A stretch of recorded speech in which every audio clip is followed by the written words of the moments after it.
friends, welcome to this video of Revise.online. So this is the first video for the series of the national movement,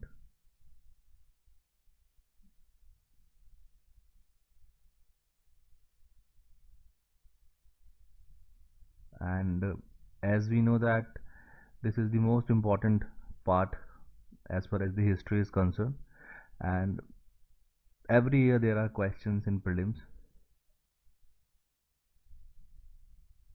and mains as well.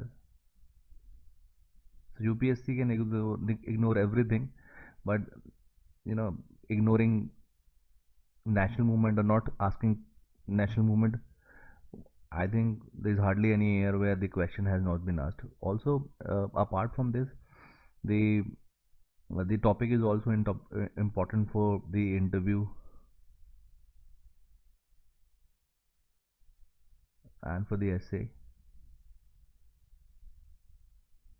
So, if you have plans to actually enter the bureaucracy of India, you must know how the independent India was formed. So we'll start with the topic of colonialism, and we'll see. In this topic, we'll see that what are the attributes of colonialism, and we'll see that why colonialism was essential, or why it makes sense for the European countries during that time.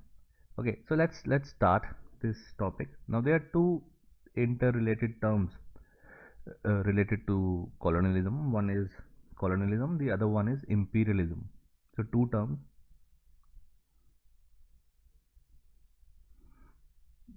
colonialism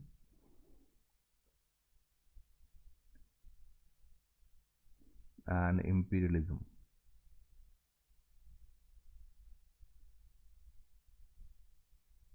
So it is said that the imperial countries of Europe, they were in the search of colonies. So what is the difference? We'll start with the difference between the two terms. So uh, in very normal sense, we can assume that imperialism was an idea.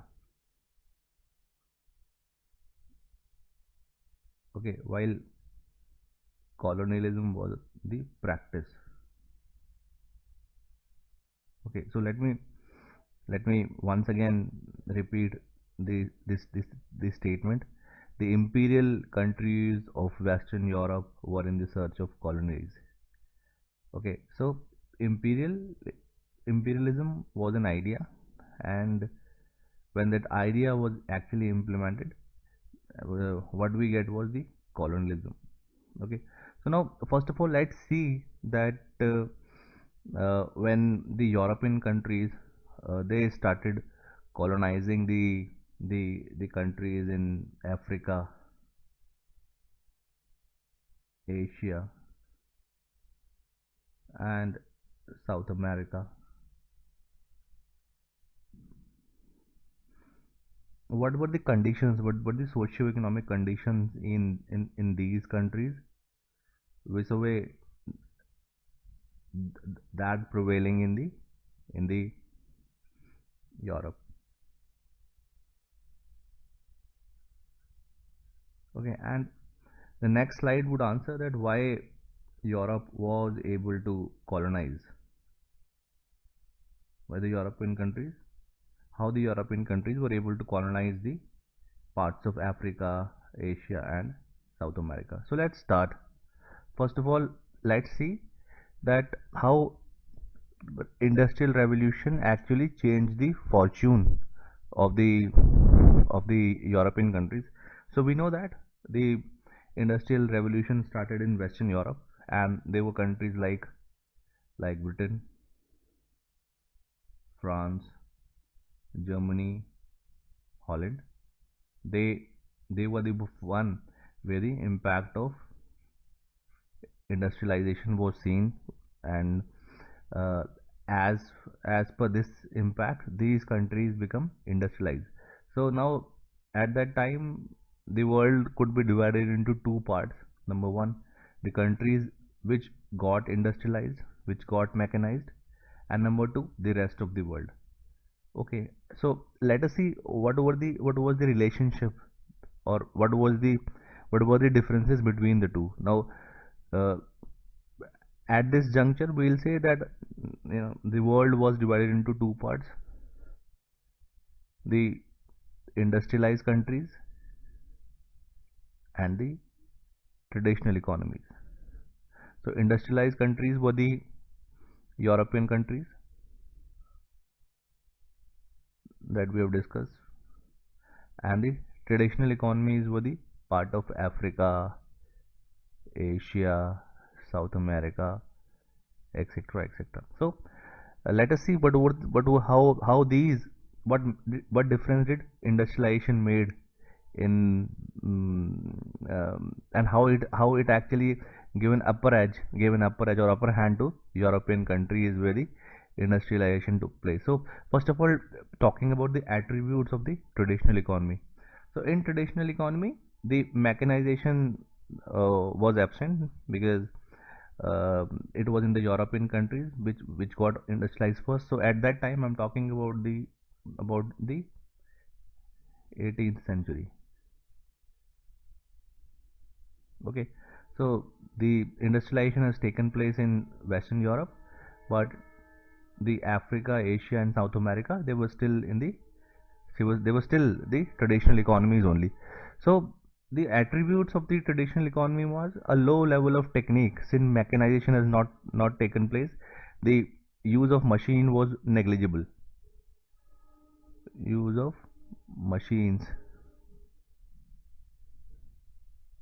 was negligible.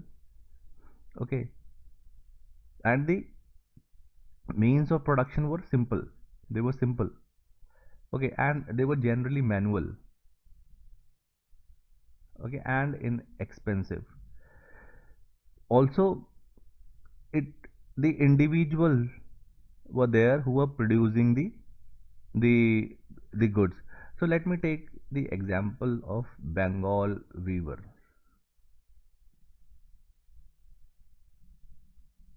Okay, so and versus the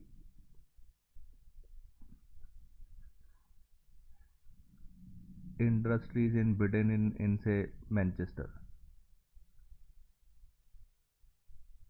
Okay, so Bengal weaver. Now think about the Bengal weaver.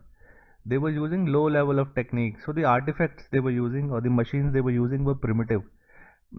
They were not electricity driven, or they were not using the steam power which actually resulted into the industrial revolution. So they were using low level of technique in which the instrument of production was simple and generally inexpensive, and the production was largely individual in character. So we in the traditional economies, we did not see factories.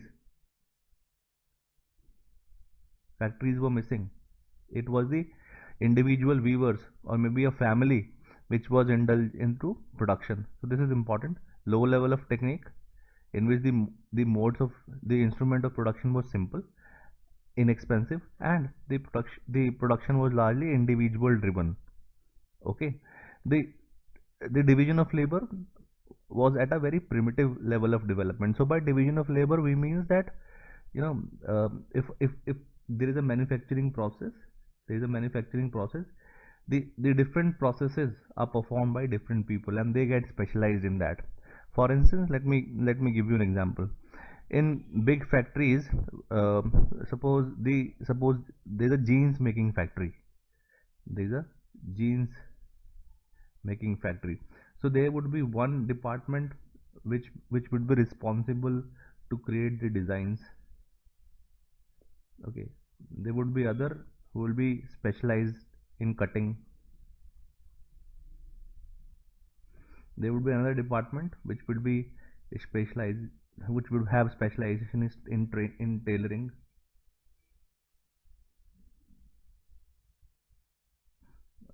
and there would be others who would be doing the quality control. Now, if in today's world, if a big company is manufacturing jeans, okay, so there would be various department which would be performing the different set of tasks. So design would be different from cutting, cutting would be different from tailoring, and all of this would be different from quality control. So somebody who is designing, would be designing only. He would not be, indulging into cutting or tailoring or quality control. Likewise, somebody who is into the quality control would not indulge into design, cutting, tailoring, etc., etc. So this is called division of labor. Now, in the traditional economy, this was in a very rudimentary stage. We can see some evidences of division of labor, but because the the means of production was individual or family driven, in a family where the members involved in the production of 4 to 5 or maybe at max 10, it is impossible to have division of labor. So um, what happens, how are genes, making example that we give, is different from the traditional one, is that in traditional mode of production, what happen is, there are individuals who do all these jobs. Okay, they are jack of all trades, they do all these jobs. Okay, that's why we say that the division of labor was in a very primitive stage in this traditional economy. Okay, and the production was for the subsistence. It was for the household or village community only, and the production was not integrated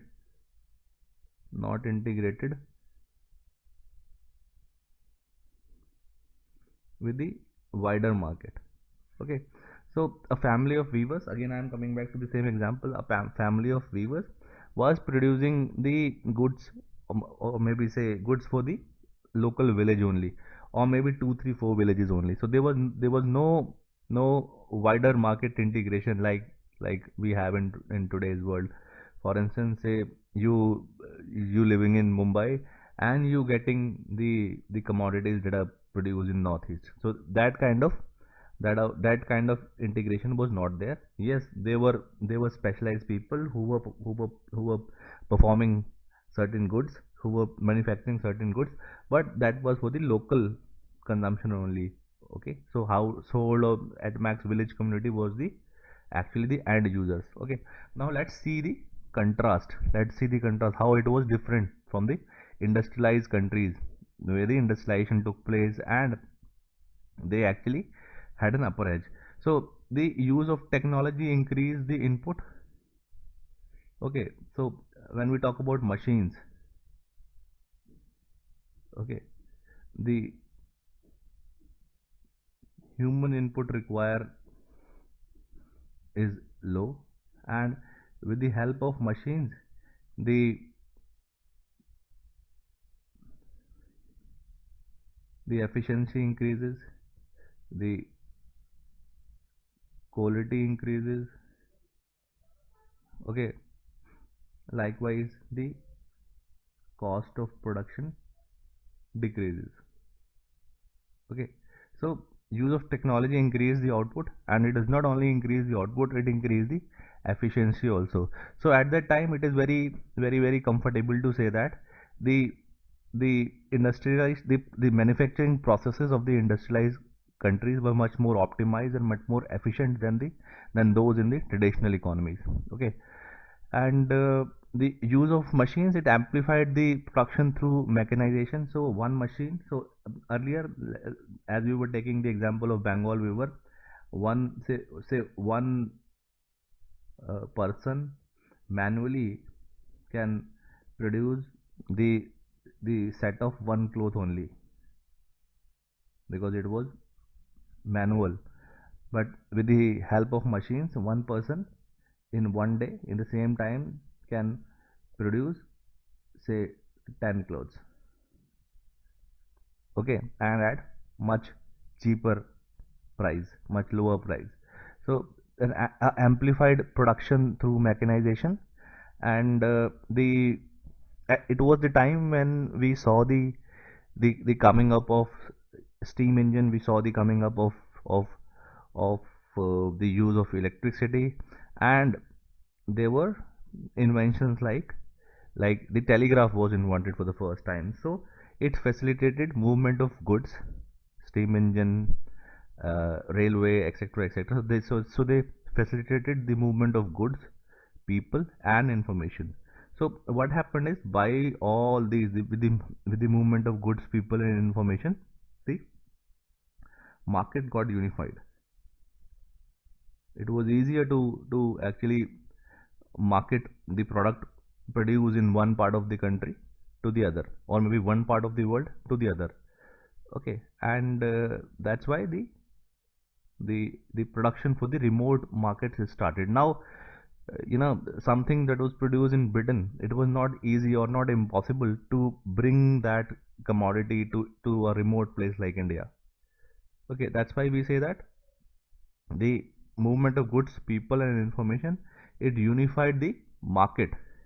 Okay, so now recapturing what we have done in this slide, so we have tried to draw a contrast that when the industrial revolution, it started, or it took place in the Western European countries. In terms of mode of production or means of production, they had an upper edge. They were much better than the traditional economies, and their processes and their means of production was not only efficient, but it was also cost effective also. So what we have seen is that the industrial countries, they had an upper hand in the manufacturing processes during that time. So let's go ahead, because the context is colonialism. So let us see how the industrialization actually uh, was the cause of, or gave birth to the tendencies of of of colonialism, the linkage between the two. Okay, so consider a industrialized or mechanized country, for instance, say Britain or France or Germany, either of them. Now, uh, with the industrialization, the same set of people, working people with the same set of workforce, using machines, okay, they can produce more.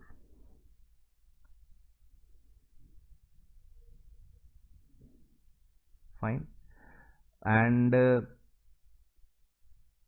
so the only constraint to produce more, apart from workforce and machine, is the raw material.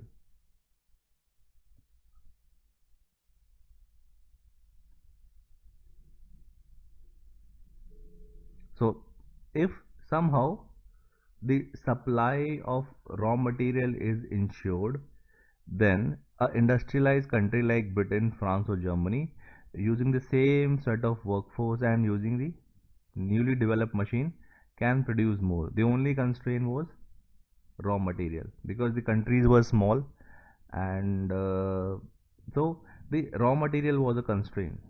Fine. uh, Also, apart from that, somehow if they are able to procure the raw material, somehow if they are able to procure the raw material as well, and they are able to produce more as well, it makes business sense to them only when they are able to sell this. Okay, somehow the means of production is increased, somehow they are able to procure the raw materials as well, but to complete the business cycle, they require their production to be sold. So as discussed earlier, they were small countries with limited population, okay, with limited area under their control. Okay, and but they have in their hand the key to by which, or they have in their hand access to machines by which they can produce more. Somehow if they are able to procure the raw materials from somewhere, then they are able to produce more. But that makes business sense only when they are able to produce that they are able to sell that produce. So for selling, one more constraint came, that was the market.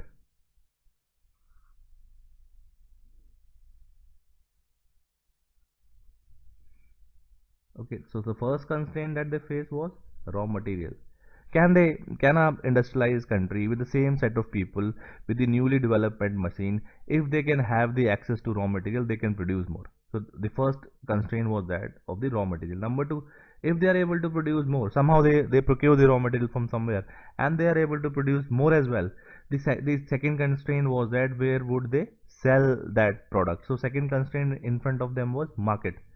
Okay, and the third constraint was that if even if they are able to find the market in the remote place, even if they are able to find the market in the remote place, how to ensure that they get maximum profit out of this entire process.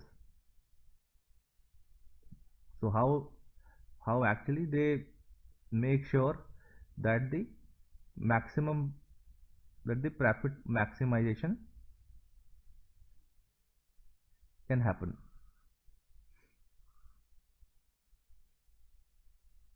So there were three constraints in front of them. Now, a colony, maybe a country like India for Britain, it actually is the answer of all these constraints. Okay. Now, imagine Britain, a country like small country like Britain, somehow is able to politically control a big country like India.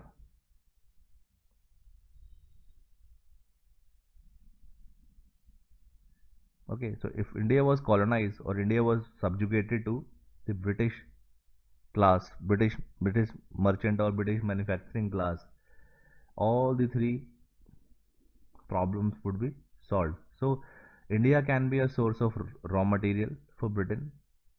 Okay, India can be a market for the finished good of for the Britain, and also if there's a if the political structure and policies are dominated or are in the control of Britain, they can ensure that the surplus that is generated by selling the produce in India, the surplus is maximized or they get the maximum share in the surplus. Let me give you an example. Let me give you the entire value chain. So a farmer, say he grows cotton, okay, and he sells his cotton to a industry, industry X, right? Industry X, apart from cotton, input a few mode of production, and it finally produces the the finished good, say jeans. Okay, so farmer is producing, industry is manufacturing, right? And once the jeans is manufactured, it is pushed into market by traders.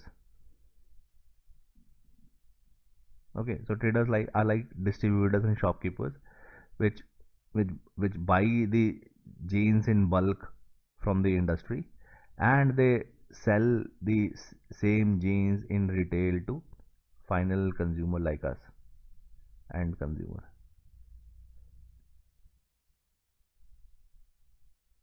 Okay, so there are simply one stage, two stage, and three stage,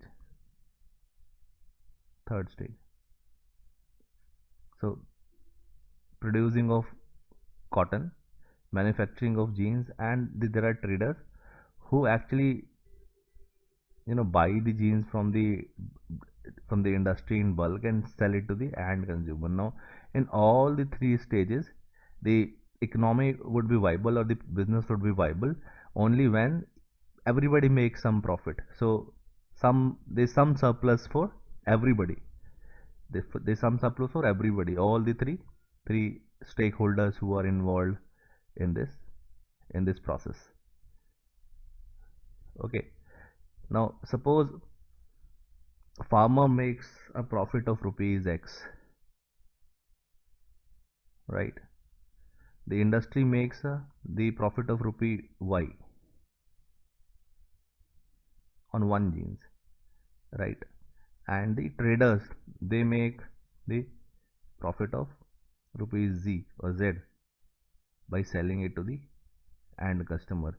Now, if you are a industrial, if you are an industrial, house, you would like that Y should be greater than X and Z, right? Likewise, if you are a trader, you would like that Z should be greater than X and Y, right? And if you are a cotton farmer, you would like that X should be greater than Y and Z, because all of the traders, the industrial house, and the farmer have their own vested interest. So everybody would want that the maximum surplus should come to them. Okay.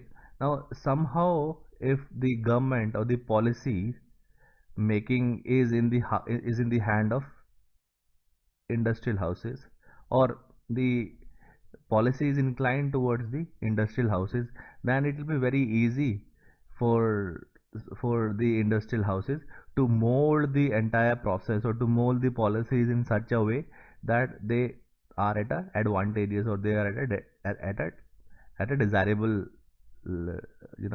condition.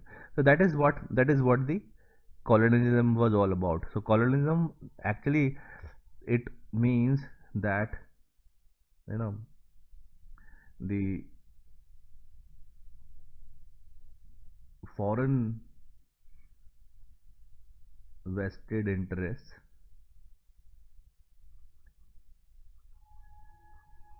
okay, they had an upper hand over the colony, people of the colony, okay. And this happened through political control,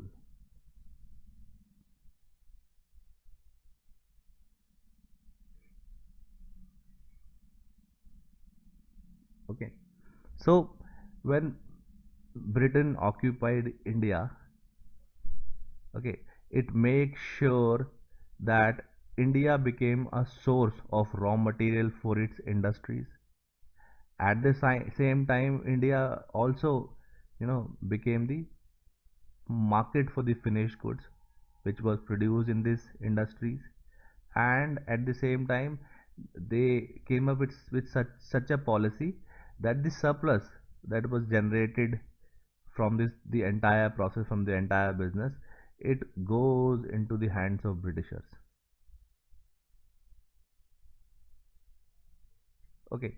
So this is just one example. So by this we mean to say that the colonialism was all about the search of the raw material. At the same time, it was also the search of the new dumping markets, where the produce can be you know can be viably dumped, right? And at the same time, in the entire process, the maximum profits comes to the metropolis and not to the people of colony, right? So that's why that is the relationship between the industrial revolution and the colonialism. Okay.